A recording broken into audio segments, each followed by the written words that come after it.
want to get something play. I don't know if he's still here. Whatever.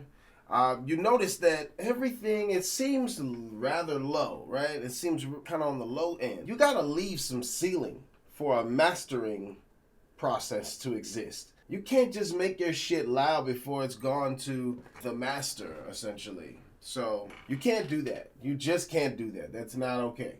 Period. That's not how you get music done correctly. When this goes in for mastering, it's gonna be the way it's supposed to sound. Like when you're talking about the radio and the quality of the music, you gotta leave that room so they can pick everything up. And it's possible I could be, I can get into a mastering kind of scenario, but it's not necessary.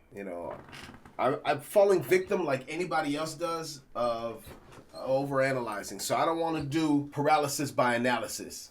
Then you'll find yourself in a scenario where you never release any music. Not all the songs have to sound the same.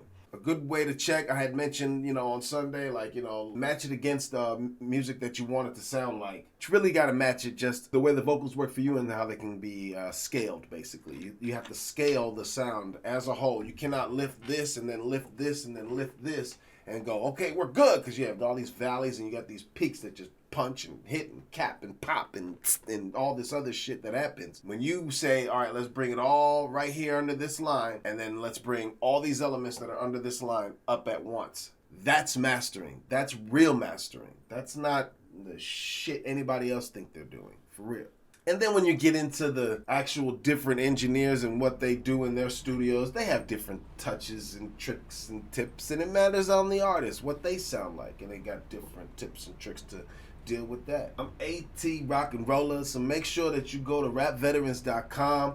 I have a course. I think it's free. I don't remember if it's free, but if it is, it's something you should check out. It is how to tour guerrilla style. I'm going to have more and different types of programs and videos where I'm talking about how these things affect us as rappers. That's what the course is. It is everything that I've ever learned about touring, because even when I was touring, I had a band behind me. I was rapping, you know what I'm saying? I was rapping. It wasn't the Roots, it wasn't Questlove drums. I had like a metal drummer as my hip hop drummer.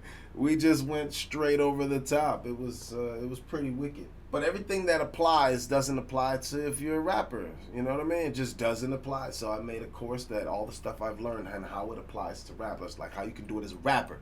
Not just some shit you look up, like, how do I get on tour? And then you got some fucking Chad on the goddamn video talking about, yeah, man, we're doing... it's like, I can't do what you're doing. You know what I'm saying? These venues don't like us. But they'll play the shit out of that top 40. Get them chicks in there all drunk, dancing, grinding, and drinking more, and making the party go up. Oh, they'll play whatever the fuck's popping.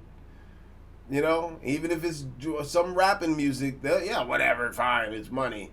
They won't bring your crusty ass in the venue to perform anything live. You feel me? So, don't get it twisted. Basically.